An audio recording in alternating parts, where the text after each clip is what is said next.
Hoy nos encontramos frente a un suceso de proporciones catastróficas.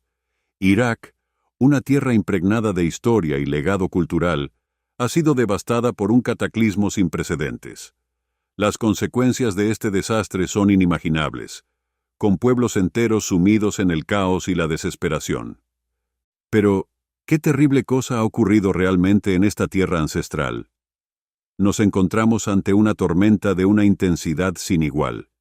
Sus vientos rugientes y sus lluvias torrenciales han arrasado todo a su paso, dejando a su paso un rastro de destrucción y desolación. Las llanuras aluviales que alguna vez fueron cuna de civilizaciones antiguas y prósperas, ahora están cubiertas por escombros y ruinas. En la Biblia encontramos referencias a las tierras fértiles que rodean a Nara, también conocida como la antigua Sumeria. En Génesis capítulo 10, versículo 10, se menciona a Babilonia, una ciudad ubicada en la región que más tarde se convertiría en Nara, y el comienzo de su reino fue Babel. Erech, Akkad y Calne en la tierra de Sinar en Najaf, Irak. Una serie de fenómenos meteorológicos han sacudido la calma de una región que ya luchaba contra la sequía. Las fuertes lluvias, las tormentas intensas y las inundaciones repentinas han sumido a la ciudad en el caos y la devastación. Las palabras de Isaías, capítulo 43, versículo 2, resuenan en nuestra mente en momentos como cuando pases por las aguas, yo estaré contigo, y si por los ríos, no te anegarán. Cuando pases por el fuego, no te quemarás, ni la llama arderá en ti. Las fuertes lluvias, las tormentas intensas y las inundaciones repentinas han sumido a la ciudad en el caos y la devastación. Las palabras de Isaías capítulo 43, versículo 2, resuenan en nuestra mente en momentos como cuando pases por las aguas, yo estaré contigo, y si por los ríos, no te anegarán. Cuando pases por el fuego, no te quemarás, ni la llama arderá en ti. Sin embargo, en Najaf, la magnitud de las inundaciones ha superado cualquier medida de seguridad y protección. Es difícil no cuestionar la rareza de este evento. Después de un año de sequía excepcional, ¿cómo es posible que una tormenta tan violenta azote la región con tal ferocidad? Las viviendas han sido arrasadas, la infraestructura se encuentra gravemente dañada y los vehículos yacen sumergidos bajo el agua turbia. Pero lo más trágico es la pérdida de vidas humanas. Familias enteras han sido afectadas, dejando un vacío imposible de llenar. En la comunidad de Najaf, las aguas fangosas han invadido sin piedad las residencias, sumergiéndolas en un caos acuático. Este asalto repentino ha transformado tranquilas viviendas en islas vulnerables, desencadenando una lucha contra las fuerzas de la naturaleza que han venido sin previo aviso. La construcción imprudente de viviendas sobre cauces de drenaje se ha revelado como uno de los principales catalizadores de esta tragedia. Las decisiones de edificación han desencadenado un desbordamiento de proporciones épicas, convirtiendo las calles en furiosos torrentes de agua que arrasan con todo a su paso. La imprudencia en la planificación urbana ha dejado a la población local vulnerable ante la furia de las aguas, exponiendo la necesidad crítica de abordar las causas subyacentes de este desastre. El impacto humano es palpable y desgarrador. Más de 1.250 familias enfrentan una cruda realidad de pérdidas materiales graves. Sus hogares, antes refugios seguros, ahora yacen sumergidos bajo el peso del agua, mientras que sus pertenencias se han convertido en víctimas de una inundación implacable. Vehículos arrastrados por la corriente bloquean las vías principales, simbolizando la interrupción caótica que ha afectado a la vida cotidiana de estas comunidades. Mantenemos en nuestra memoria la narración del diluvio de Noé. En el relato bíblico del diluvio de Noé, encontramos una narrativa rica en simbolismo y significado que trasciende el tiempo y resuena en la historia de la humanidad. Los textos sagrados, desde Génesis capítulo 6, versículo 11, hasta capítulo 9, versículo 19, nos sumergen en el destacado papel desempeñado por Noé, un hombre virtuoso y patriarca, que se erige como un faro de rectitud en medio de una época corrompida. Noé, en su calidad de patriarca virtuoso, fue reconocido por su piedad impecable, un faro de integridad en un mundo que se desviaba del camino recto. En un contexto de corrupción creciente, Noé destaca como una figura ejemplar que encontró gracia ante los ojos del Señor. Su virtud y devoción marcaron la elección divina que lo distinguió como el sobreviviente designado para enfrentar el diluvio inminente. La gracia de Dios se manifiesta de manera conmovedora en este relato. Dios, en su misericordia, advierte a Noé sobre la catástrofe inminente, ofreciendo una oportunidad de salvación a él y a su familia.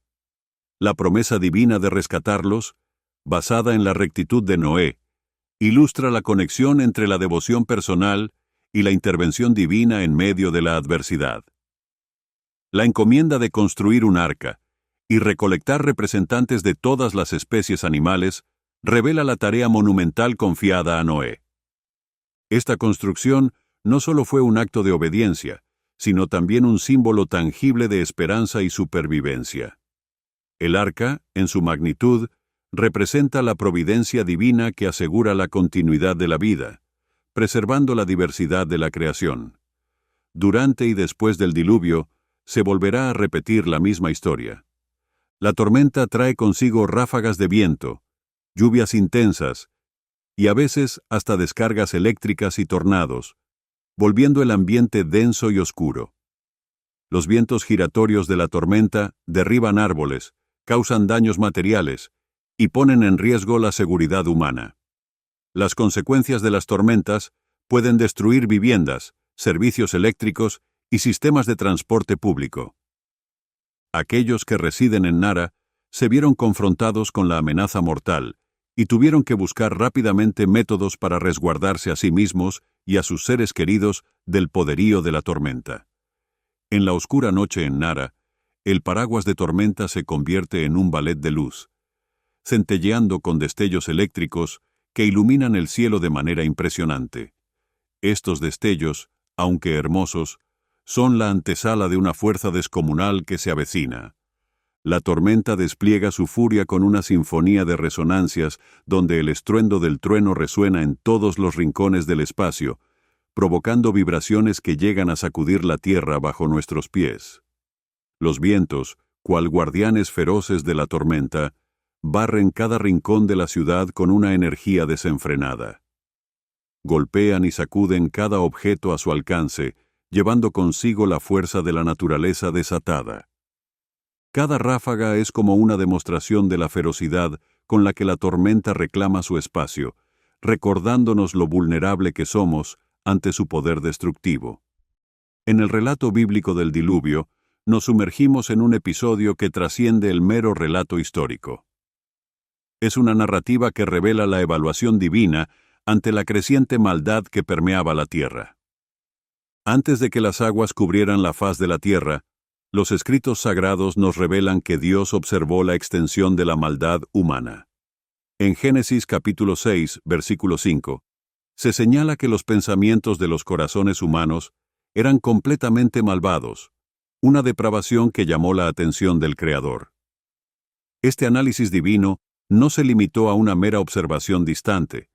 Más bien, se describe como un dolor en el corazón de Dios. En Génesis capítulo 6, versículo 6, se nos presenta a un Dios afectado profundamente por la dirección que la humanidad había tomado. El dolor divino revela una conexión emocional, un lamento por el desvío de la creación de su designio original de bien y armonía.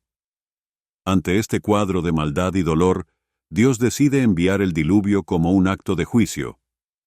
Aquí, el diluvio se presenta no solo como una catástrofe natural, sino como una intervención divina destinada a confrontar y detener la depravación humana. Es un juicio que busca corregir el rumbo de la humanidad y restablecer la justicia en la creación. Esta medida extrema revela la seriedad con la que Dios aborda la maldad y la necesidad de establecer un límite. La destrucción del mundo tal como se describe en Génesis nos lleva de vuelta a los primeros versículos de la Biblia, donde Dios separó las aguas en la creación. El diluvio, en cierto sentido, simboliza un retorno a ese estado primordial de caos antes de la creación ordenada.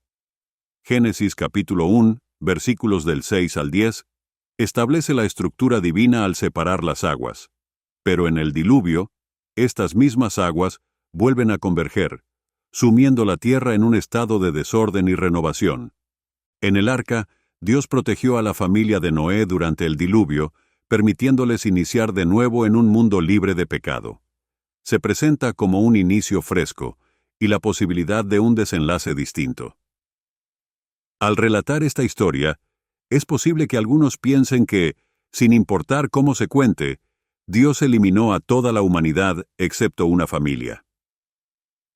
Al examinar detenidamente la trama, encontramos que el diluvio también es un testimonio de la bondad divina.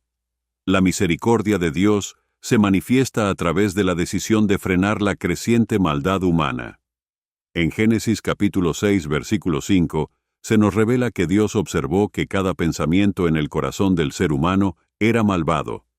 Este todo abarca la totalidad de la condición humana de aquel tiempo, destacando la profundidad de la depravación. A pesar de esta realidad, Dios no optó por una destrucción instantánea, sino que eligió un método que permitiría la preservación de la vida a través del arca. El acto compasivo de Dios, al permitir que Noé construyera el arca, no solo demuestra su juicio, sino también su deseo de dar una oportunidad para la redención. El diluvio, en esencia, se convierte en un medio de purificación, ofreciendo a la humanidad una oportunidad de comenzar de nuevo en un mundo libre de la corrupción que había dominado anteriormente. Además, el diluvio puede interpretarse como una expresión de la soberanía de Dios sobre su creación.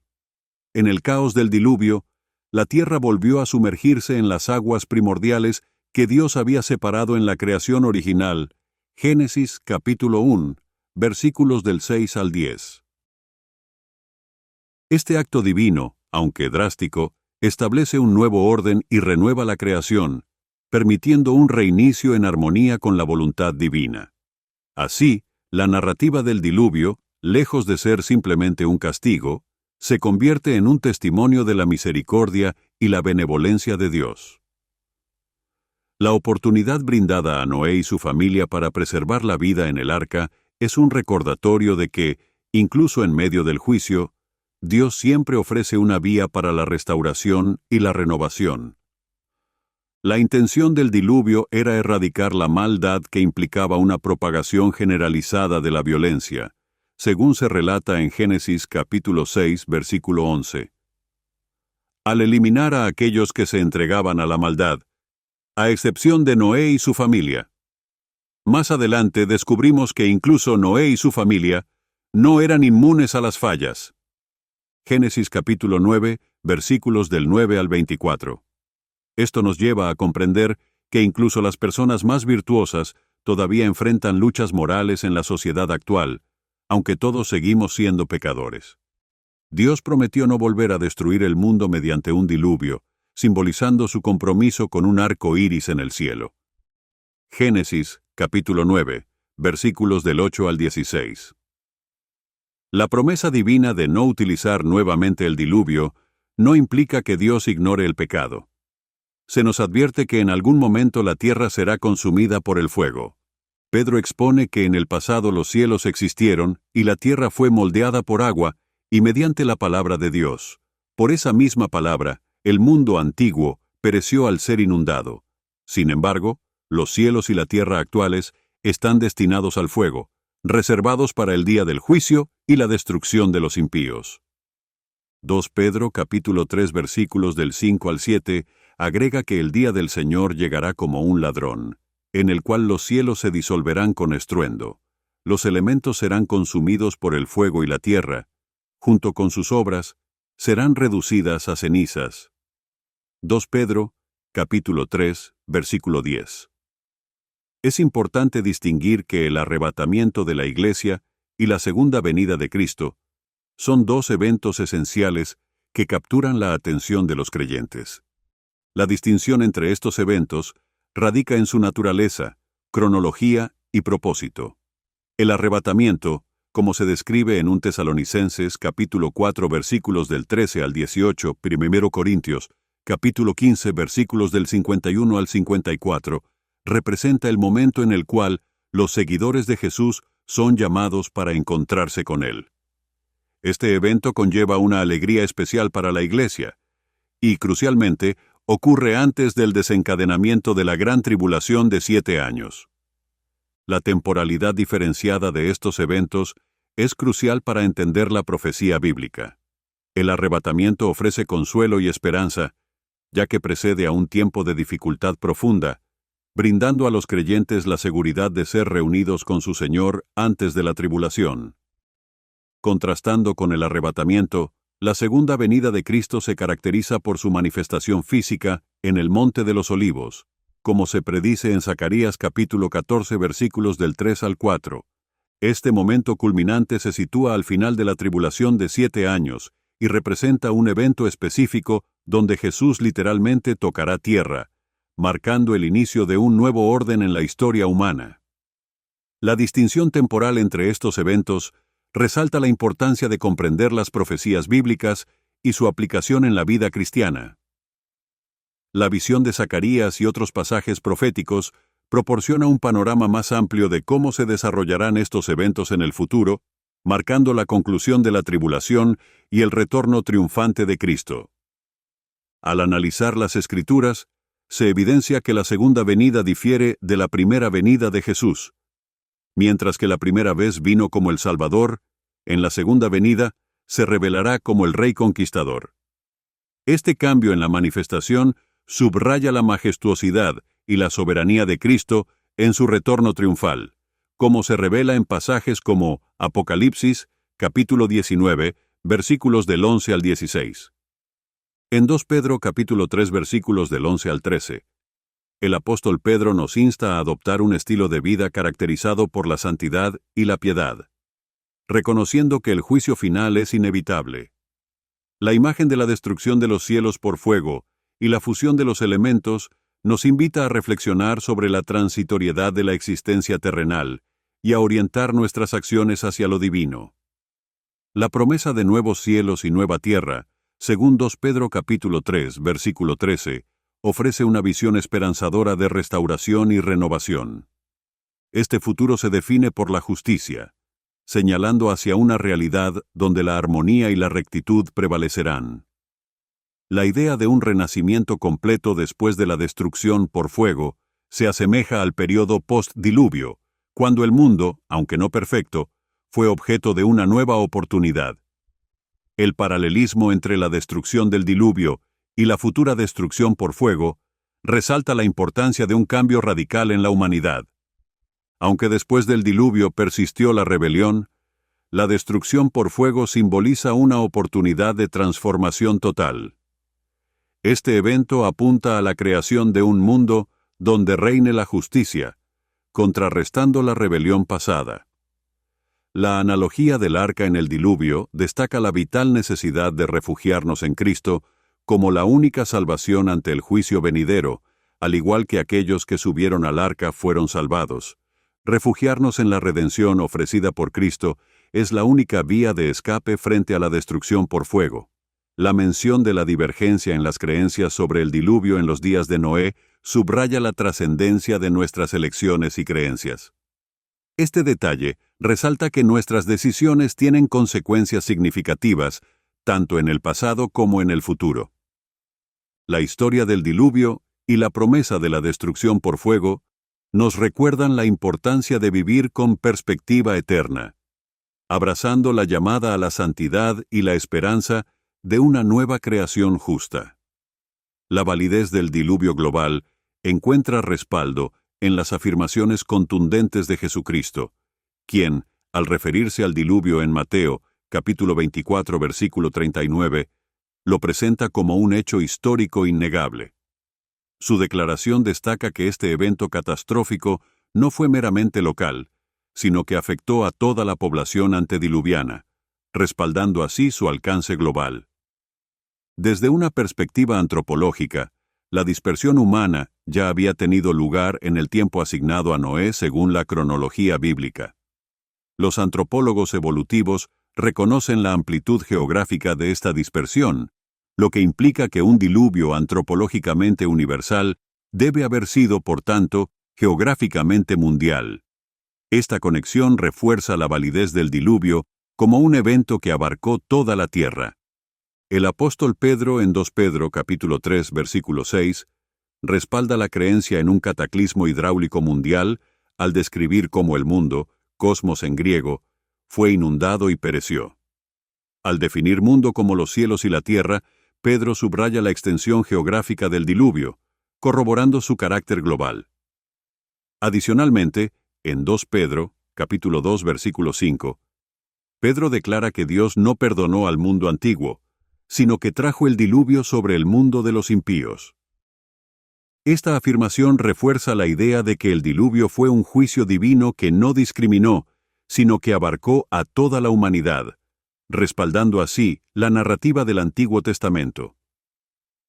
La comprensión del cumplimiento de la promesa divina en relación con la magnitud del diluvio es esencial para interpretar el relato bíblico de Noé y su arca. Examinemos las diferencias entre un diluvio local, uno mundial, y cómo afectan la coherencia con la promesa divina. En el escenario de un diluvio local, surgen contradicciones con la promesa de Dios de no enviar otro diluvio de la misma magnitud. La posibilidad de diluvios locales en distintos lugares y tiempos podría interpretarse como una infracción de la singularidad del diluvio original. Esta perspectiva desafiaría la promesa divina al permitir eventos de inundación de proporciones significativas en diversas ubicaciones, comprometiendo así la coherencia teológica de la promesa de Dios. Por otro lado, un diluvio mundial se alinea más estrechamente con la promesa divina de no enviar otro diluvio global. La magnitud sin precedentes del diluvio de Noé y la afirmación de Dios de no repetir un evento de esta escala respaldan la idea de que ningún diluvio posterior ha alcanzado la misma magnitud global. Esta interpretación refuerza la singularidad del diluvio como un acto de juicio divino único en la historia de la humanidad. La elección entre un diluvio local, uno mundial, no solo impacta la interpretación de la promesa divina, sino que también tiene implicaciones en la comprensión de la soberanía y fidelidad de Dios en su trato con la humanidad. La consistencia con la promesa divina y la singularidad del diluvio mundial resaltan la importancia de una interpretación que armonice con la totalidad de las Escrituras y la naturaleza inmutable de Dios. Al explorar pasajes bíblicos relevantes como Génesis capítulo 9 versículo 11, donde Dios establece su pacto con Noé y sus descendientes, 2 Pedro, capítulo 3, versículo 6, que describe el mundo anterior al diluvio siendo destruido por agua, se fortalece la perspectiva de un diluvio global que cumple con la promesa divina. Estos versículos respaldan la idea de que la promesa de Dios de no enviar otro diluvio de la misma magnitud se relaciona directamente con la escala global del evento de Noé, la segunda venida de Jesucristo, contrastando notablemente con su primera llegada, caracterizada por humildad y gentileza. En Zacarías capítulo 9 versículo 9, vemos a un Jesús montando un pollino, un rey gentil que se acerca de manera apacible. Sin embargo, en Apocalipsis capítulo 1 versículo 16, emerge la imagen de Jesús en su segunda venida como un rey guerrero montando un caballo blanco con ojos llameantes. 1. Espada afilada. El pasaje clave que detalla esta épica segunda venida se encuentra en Apocalipsis capítulo 19, versículos del 11 al 16, donde se nos presenta a Jesús como el juez justo y verdadero, un guerrero feroz en un caballo blanco. La descripción de sus ojos como llama de fuego sugiere una percepción penetrante. Discernimiento inflexible portando muchas coronas simboliza su autoridad suprema sobre todo principado y potestad. Su manto empapado en sangre indica la victoria sobre sus enemigos, y su título como la palabra de Dios refuerza su divinidad. Este retorno triunfal no solo es una manifestación de poder, sino también un acto de juicio. En este contexto apocalíptico, Jesús viene a juzgar con justicia y verdad. Los ejércitos celestiales le acompañan vestidos de lino blanco, simbolizando la pureza y la victoria sobre la maldad. La espada afilada que sale de su boca representa el juicio divino sobre las naciones rebeldes. La conexión entre la segunda venida y el fin de la gran tribulación, según Apocalipsis capítulo 19, versículos del 11 al 20, señala un momento crucial en la historia escatológica. La batalla de Armagedón, una serie de conflictos finales, precede al establecimiento del reinado milenario de Jesús sobre la tierra. Este período de 1000 años mencionado en Apocalipsis 20 simboliza la paz y la justicia bajo el gobierno divino. La figura de Jesús como Rey de Reyes y Señor de Señores revela su soberanía universal. En la segunda venida, es el monarca supremo, gobernando con una vara de hierro y pisoteando el lagar del vino de la furia del Dios Todopoderoso. Este título denota autoridad y dominio total sobre todas las naciones. En este fascinante viaje a través de las Escrituras, hemos explorado las profundidades del diluvio, un evento que revela la justicia divina y la misericordia redentora. La promesa de no más diluvios de la misma magnitud, el testimonio impactante de Jesucristo y la esperanza ofrecida a través de la preservación de Noé nos dejan con reflexiones poderosas. Si este viaje te ha inspirado y deseas explorar más tesoros ocultos en las Escrituras, te animo a suscribirte y unirte a nuestra comunidad. Dale like si encontraste valor en esta exploración bíblica. Juntos continuaremos descubriendo las maravillas de la palabra de Dios. Hasta pronto en nuestro próximo episodio.